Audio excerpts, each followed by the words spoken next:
Y yo sé que muchos de nosotros tenemos un concepto de lo que se llama iglesia, de lo que sería la iglesia, puesto que el fondo cultural de nosotros nos lleva a la idea de la misa, a la idea de la Iglesia Católica. Estoy seguro que si no el 100%, vamos a decir el 98% acá, posiblemente mis hijos, Ezra que está acá, son el 1% de los que estamos aquí que nunca fueron a una iglesia católica, ¿verdad? Pero la mayoría de nosotros sí ha asistido y de pronto como que nosotros tenemos una idea de que eso es iglesia, ¿no? Porque nos enseñaron eso, ¿no? Yo fui llevado por mi mamá desde muy pequeño a la iglesia, me dijeron, esta es la iglesia y tú tienes que respetar a Dios, tienes que conocer a Dios. Y en el proceso me enseñaron acerca de la liturgia de la iglesia, acerca de las tradiciones de la iglesia.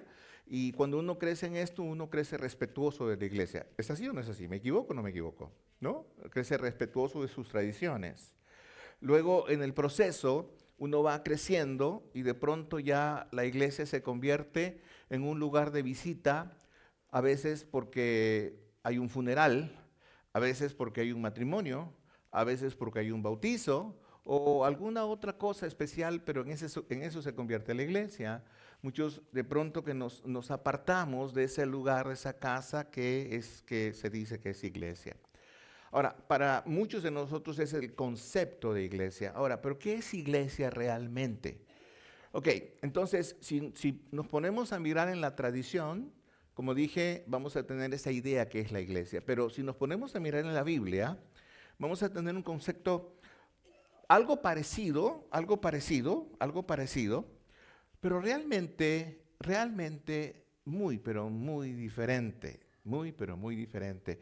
Empezando por el primer punto, que la iglesia, en un sentido, la iglesia del Señor que está puesta en la Biblia, o sea, la Biblia nos habla de una iglesia, la Biblia nos habla de una forma de iglesia, la Biblia nos habla de una forma de gobierno de la iglesia, en donde no aparecen las liturgias, no aparece ritos, no aparece eso que nosotros hemos estado acostumbrados. Y de pronto cuando nos encontramos otro tipo u otra forma de gobierno religioso, nos ponemos a pensar, ¿y qué es esto? ¿No? Muchos estarán pensando, ¿y qué es esto? ¿Dónde estoy? ¿Qué va a pasar aquí? ¿Qué va a decir ese gordito que está delante? ¿No? Y algunos ya preparados dice, no me va a convencer. ¿No? ¿No? No me va a convencer, ¿no? No me va a convencer. Ahora, acá el asunto es que ni yo te quiero convencer, ni tú necesitas ser convencido por mí. Hay otra persona que está entre tú y yo, que es el encargado, ¿no? Que es el encargado de poner en tu corazón el deseo de querer aprender. ¿Me entiendes? Entonces, otra vez, la iglesia no es una organización. No, Cristian dijo cuando estaba parado acá, damos gracias a Dios porque estamos vivos. Usted, a ver, los hermanos que solemos venir cada domingo, ¿usted cree que estamos vivos? Honestamente, ¿cree que estamos vivos?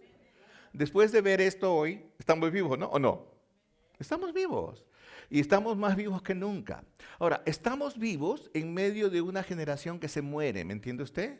Que se muere.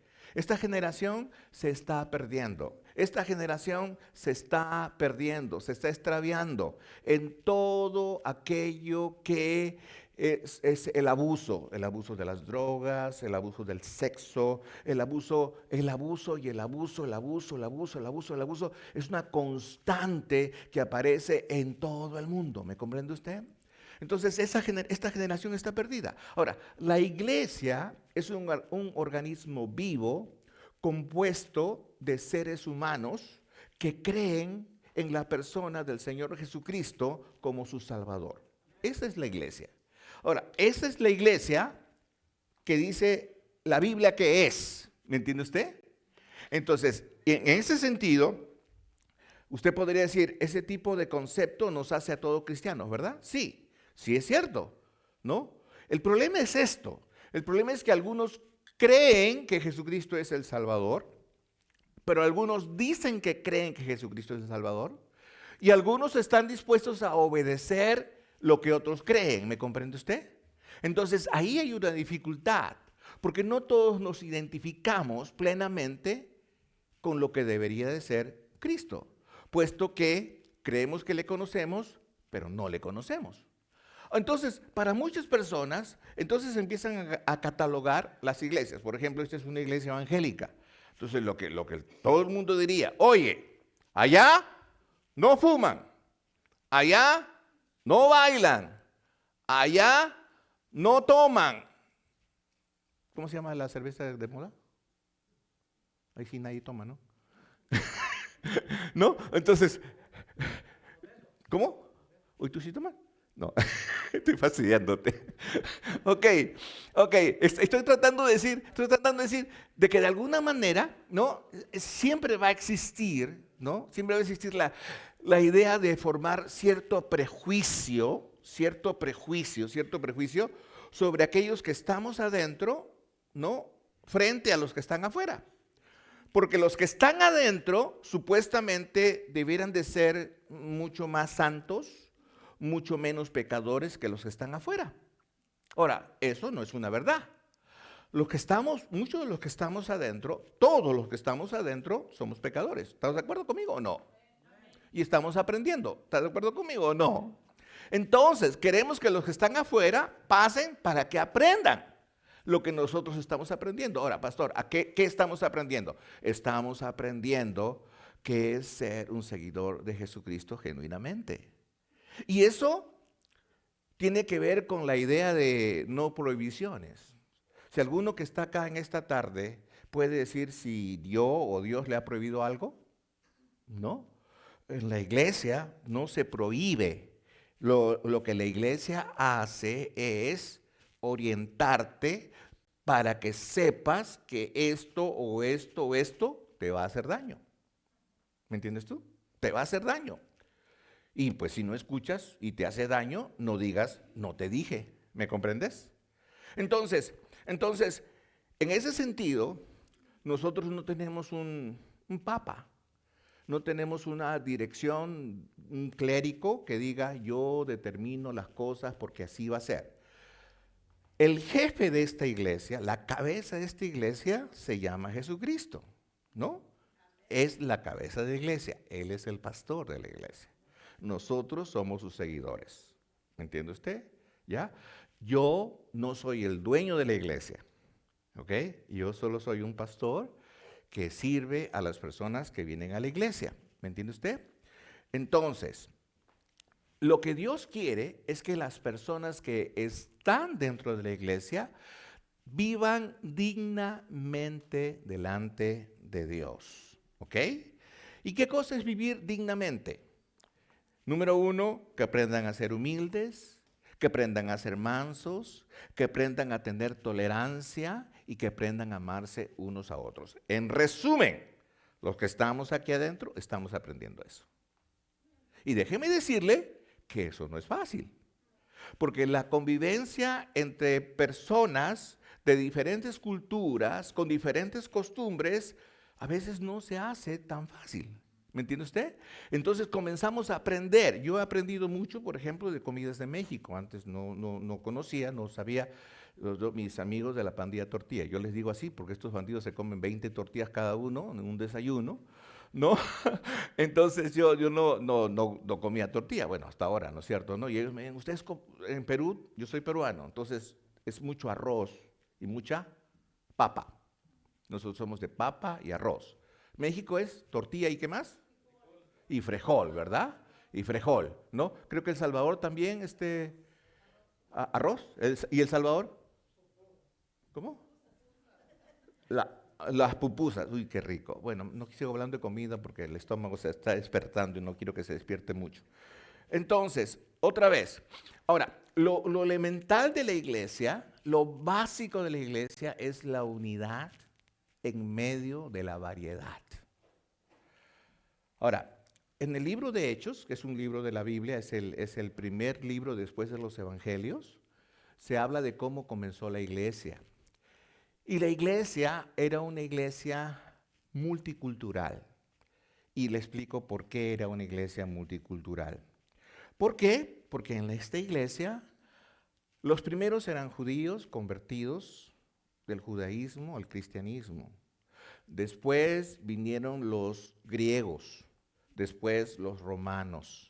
Y poco a poco comenzaron a venir muchas culturas a la iglesia. El libro de Tesalonicenses, de Filipenses, de Efesios que estamos leyendo, está lleno de personas de diferentes culturas. Y esas personas estaban introducidas, estaban dentro de la iglesia. ¿Habían dificultades en la iglesia? Sí, habían dificultades. Lo voy a repetir otra vez. Por ejemplo, entre las mujeres habían dificultades. Porque las judías, por ejemplo, ellas tenían, se le dice carta de divorcio. Es decir, el esposo las podía dejar y divorciarse en el momento que el hombre quiera. Entonces, las judías se les permitía andar con sus joyas en sus tobillos, en sus manos, ¿no? Y con todo lo que puedan. Entonces, cuando las judías salían y se convertían al cristianismo, ellas comenzaban a asistir a las iglesias que se estaban formando con todas sus joyas. Y luego ya las judías convertidas otras personas decían, oye, esto cómo está, mira, está viniendo aquí de una manera muy llamativa, ¿verdad? ¿No? Hay un versículo que dice que van danzando y sonando con sus pies. Bueno, obviamente si llevas muchos zarcillos en los pies y caminas suena, ¿verdad? Ahora, pero también vemos a las griegas. Las griegas, ahora, recuerde usted que la sociedad griega, aún dentro del tiempo de Jesucristo, era una sociedad promiscua. Habían prostíbulos disfrazados de religión. Se ofrecían sacrificios a dioses, ¿no? Y se ofrecían servicios especiales, ¿no? Para la adoración, bajo la idea del erotismo, a dioses paganos, ¿no? Ahora, esas se convertían. Y de pronto llegaban a la iglesia, y cuando llegaban a la iglesia, muchas de esas personas, señoras, señoritas, no sé, llegaban con la manga, esta parte de la manga descubierta y todo los brazos descubiertos, y obviamente para las judías que se cubrían todo, lo otro era, uy, está casi desnuda, ¿verdad? Yo creo que si hubieran vivido en este tiempo se desmayan, ¿no? Pero esa era la sociedad. Entonces, de pronto que habían ciertas controversias no solamente entre las mujeres, también entre los hombres.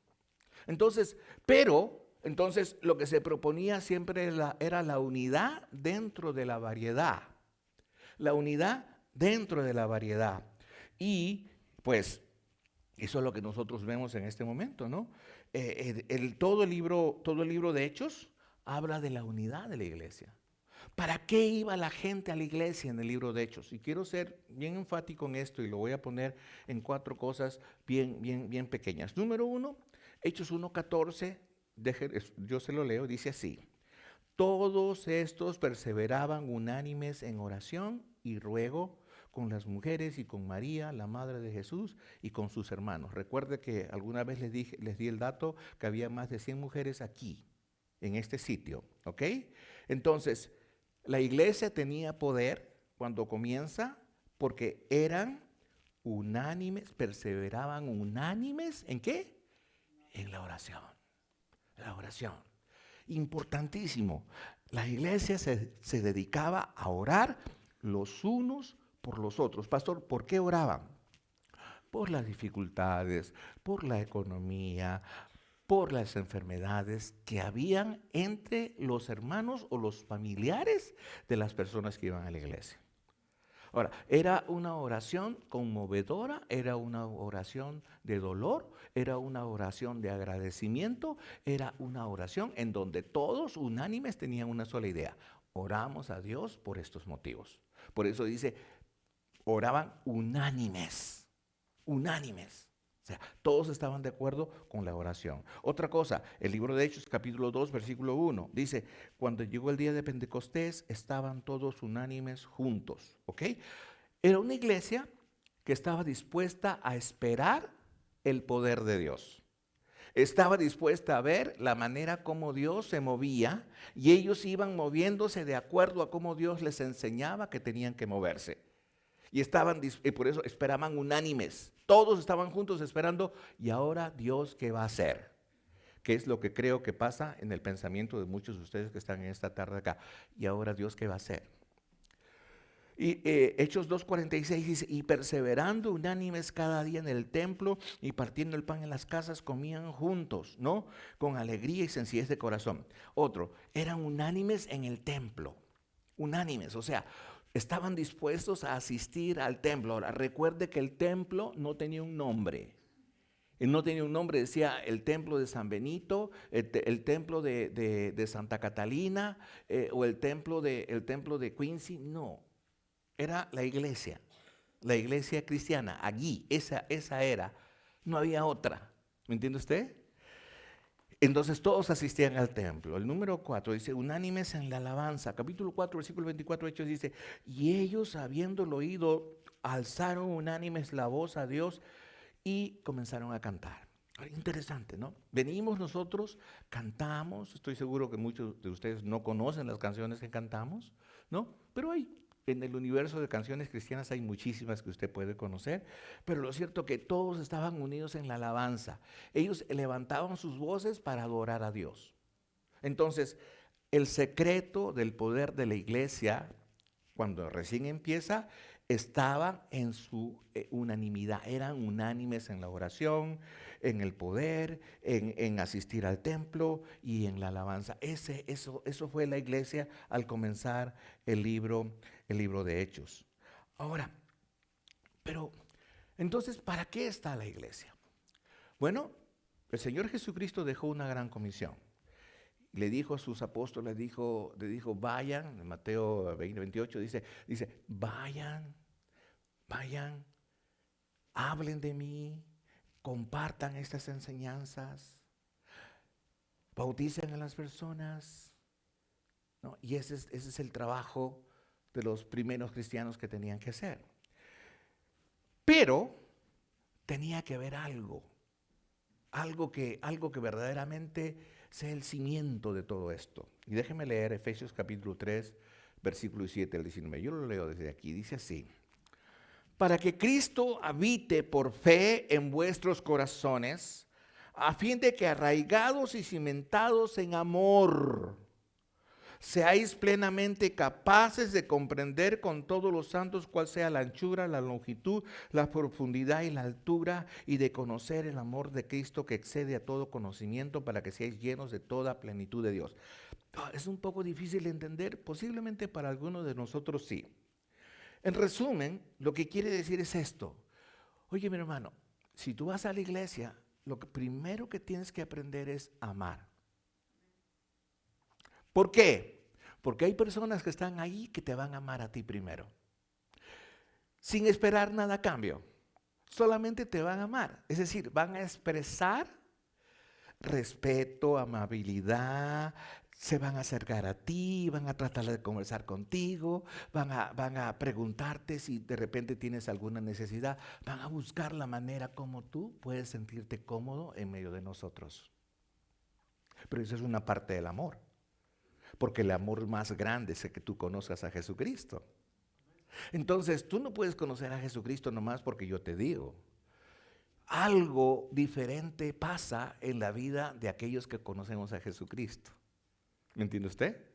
No solamente es una sonrisa, no solamente es un apretón de manos, sino también es el compañerismo cristiano. Entonces, otra vez, ¿no? La iglesia está cimentada en amor. Si no hay amor, no hay iglesia. ¿Ok?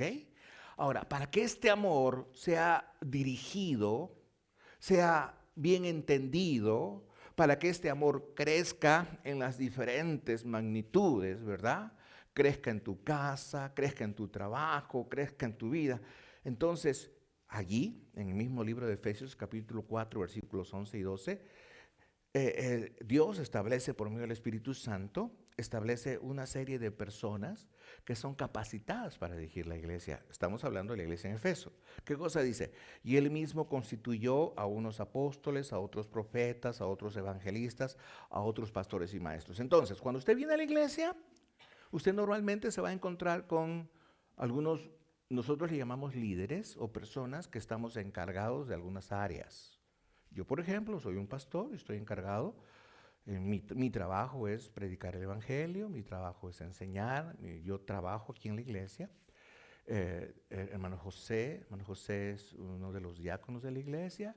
Él juntamente con Cristian, ellos están encargados de velar por cómo funciona la iglesia, la administración de la iglesia, ¿no? Otros hermanos acá están encargados de las cuentas de la iglesia, en fin.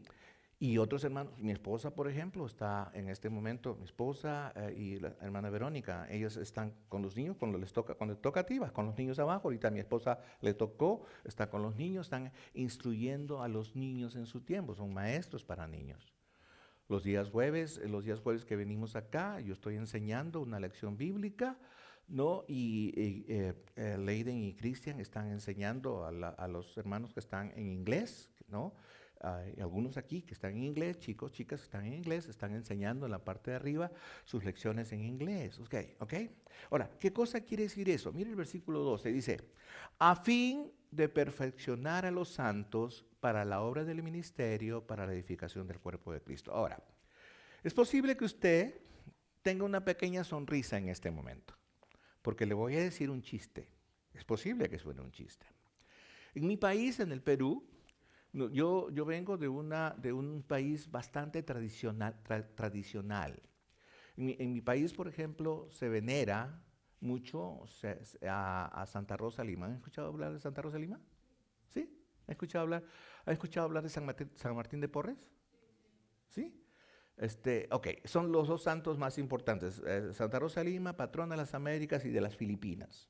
San Martín de Porres, ¿no? Un beato, ¿no? Allí religioso, en el tiempo de la colonia, el cual siempre aparece que tiene un platito y del cual está comiendo el perro, ratón y gato, ¿no? Entonces, santo, ¿no? Santa Rosa de Lima fue hecha santa porque tenía la particularidad de sanar, se dice, ¿no? Y ella conmovía a las personas porque, no sé si usted ha dado cuenta, pero en las figuras que hay aparece la imagen de Santa Rosa con bastantes mosquitos, ¿no? Quibes es un pueblito donde es Santa Rosa de Lima, vamos a decir así, yo conozco ese sitio, ¿no? Y es popular por la casita que hay y sus mosquitos. Ahora, lo que pasa es que la persona, ¿no? Ella se flagelaba, ¿no? Se flagelaba con chicotes, con puntas, y la carne pues sangraba, y ella después se ponía su hábito, y obviamente entiende usted que la sangre llama ¿a qué? Mosquitos, ¿verdad? Okay. Entonces vemos nosotros esos santos. Ahora, pero acá dice, a fin de perfeccionar a los santos. Ahora, lo que quiere decir este versículo es esto, porque estamos hablando de la iglesia, ¿verdad? Entonces, ¿para qué existe la iglesia? La iglesia existe para que las personas que vienen a la iglesia sean enseñados. ¿Por quiénes? Por los pastores, por los maestros, por los hermanos que tienen más edad en la fe, ¿ok? Para orar con ellos, para compartir sus necesidades. Esa es la iglesia. Pero entiéndame que esos santos son todos aquellos que están en esta relación plena con Jesús. O sea, lo que estoy tratando de decir que, según la Biblia, santo no es una persona que hace milagros. Santo es una persona que ha tomado en serio su relación con Jesucristo. ¿Entiende usted? Y esta persona viene ¿para qué? Ahora, la escritura acá dice a fin de perfeccionar, ¿ok? Déjeme decirle que hay una cosa muy interesante. Claro, en nuestro español la palabra perfeccionar suena bastante rígida, ¿verdad? Porque tanto usted como yo sabe que no somos perfectos, ¿verdad? ¿Usted es perfecto? ¿Usted es perfecto? ¿Yo? Gracias. Claro, pues. ¿Quién es perfecto? Cristo. Pero cuando dice, pero entonces la Biblia se equivocó, bueno, la palabra perfeccionar está traducida al español del griego. Lo que realmente quiere decir aquí es restaurar y componer. O sea, la gente viene, los santos vienen para ser compuestos y restaurados. ¿Me entiende usted? Ahora, le voy a poner un ejemplo de restauración. Imagínese usted que de pronto algo pasó acá y se hizo un hueco. ¿Sí? ¿Entiende? ¿Se hizo un hueco? ¿No? Ahora, pregunta, ¿tenemos que repararlo o no? ¿No? Ahora, este hueco esto es madera, ¿no? Y esto está débil, entonces hay que repararlo. Ahora, obviamente, vamos a limpiar y vamos a ponerlo mejor y en lugar de ponerle madera le ponemos una placa de metal duro, fuerte ahí. ¿Entiende usted? ¿Esa pared estaría mejor que la primera vez? ¿Sí o no? Claro. O sea, la restauración es mucho mejor, ¿no? De lo que como estaba. Nuestras vidas, cuando nosotros estamos fuera sin Cristo, nuestras vidas adolecen. Tenemos dificultades. A veces no aprendemos, por ejemplo, a entender qué es el matrimonio. No aprendemos, no entendemos por qué me sucede lo que me sucede. No entiendo por qué tomo tanto. No entiendo por qué tengo tan mala suerte en el amor. No entiendo por qué el dinero que gano se me va, mañana ya no tengo dinero. O sea, hay tantas cosas que adolecemos y hay tantas cosas que necesitas restaurar. ¿Me entiende usted?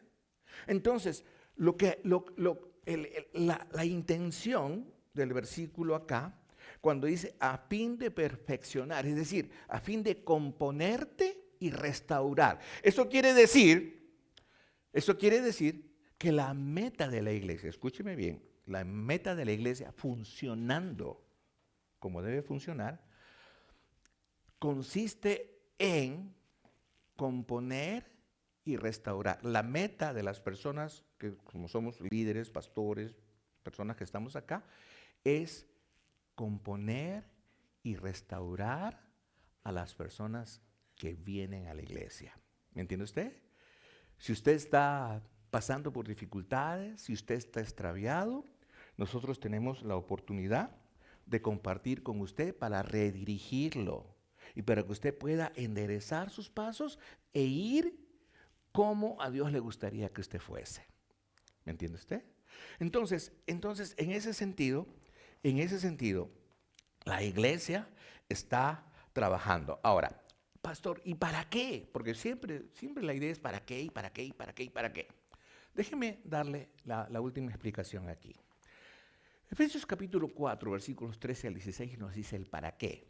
Es decir, ¿por qué la iglesia abre sus puertas? ¿Por qué la iglesia tiene pastores? ¿Por qué las personas son invitados? Ya saben que para ser compuestos y restaurados, etc. ¿Pero para qué? Capítulo 4, versículos 13 al 16 dice así: hasta que todos lleguemos a la unidad de la fe y del conocimiento del Hijo de Dios, escúchenme bien, a un varón perfecto a la medida de la estatura de la plenitud de Cristo. Ahora, entonces, acá hay una primera razón. Nos dice que el objetivo de esto es que todos realmente vayamos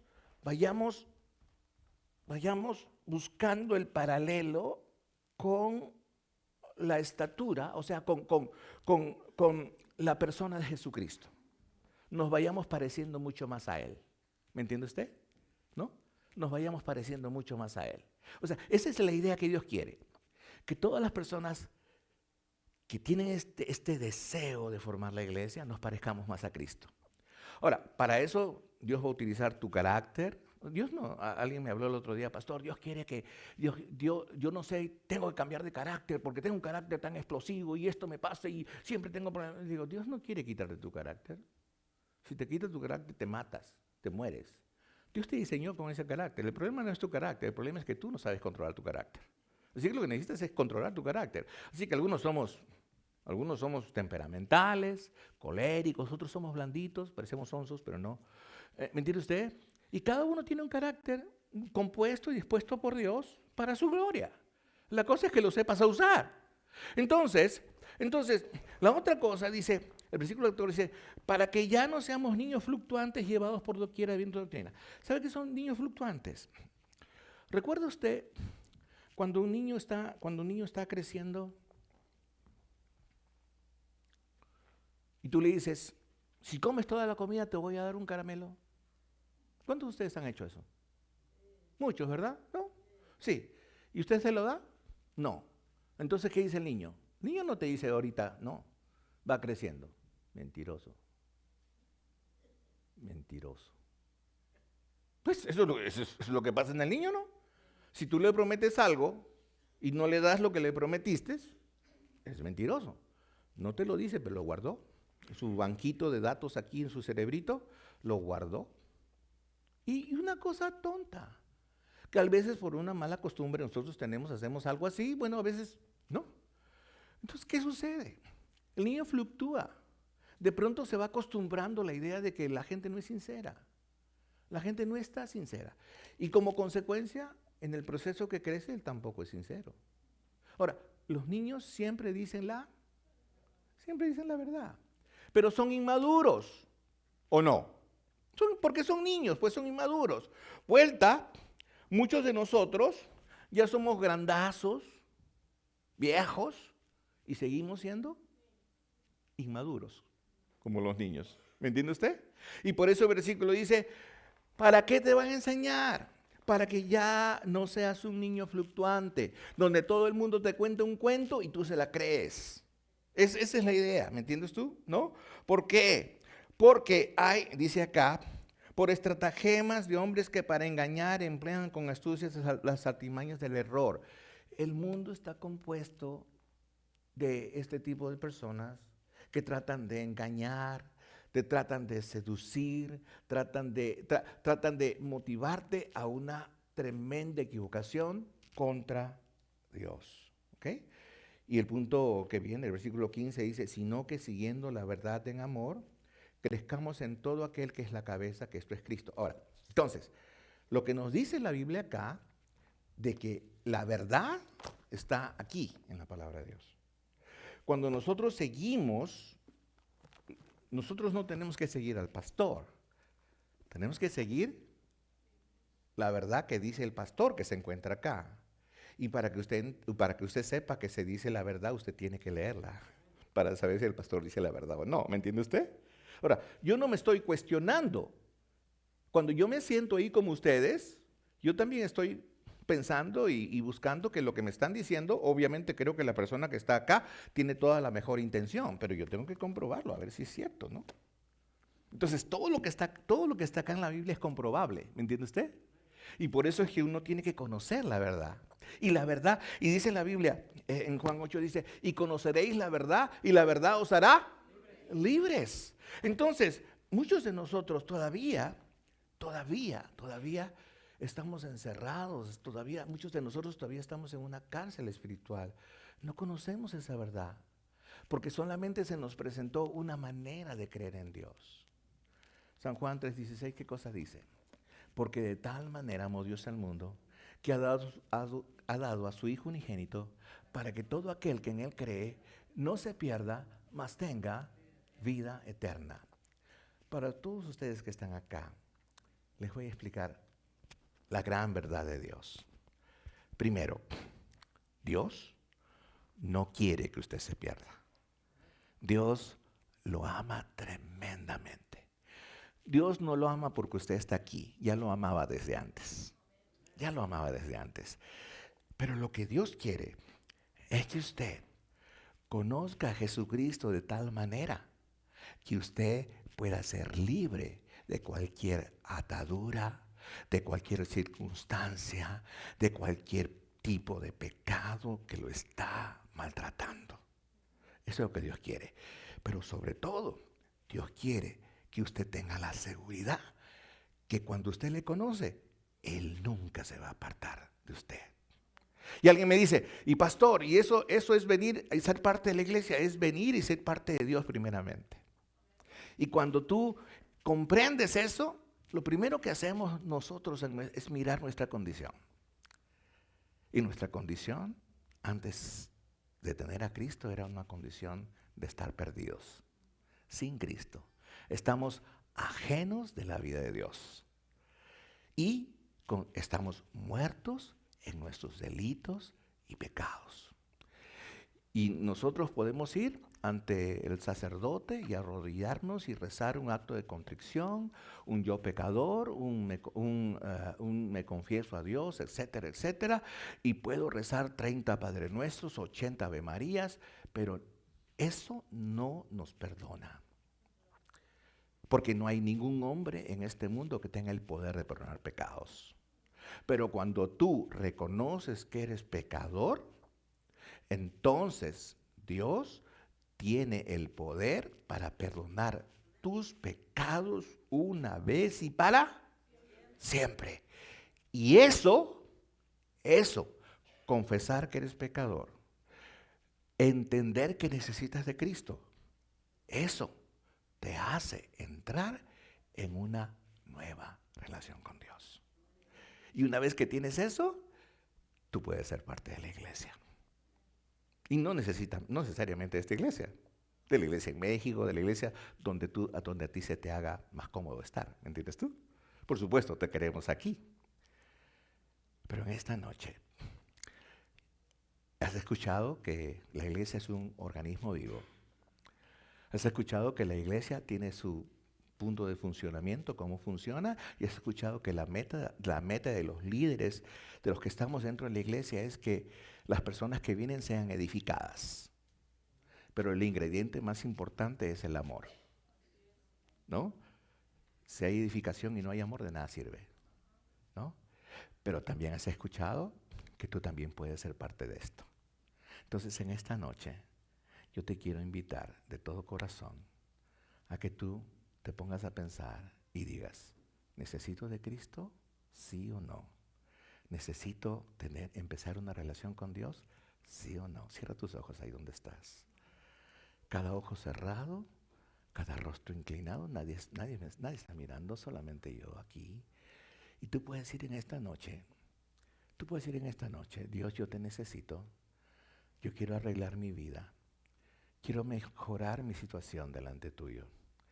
Yo he venido esta noche porque yo quiero ser libre de cualquier atadura, de todas esas cosas que me están molestando, que me separan de ti. Sálvame, Señor. ¿Habrá alguien esta noche que quiera hacerlo? Levante su mano. Quiero orar por ustedes de acá. Gracias, ¿alguien más? Gracias, ¿alguien más? Gracias, Señor. ¿Alguien más?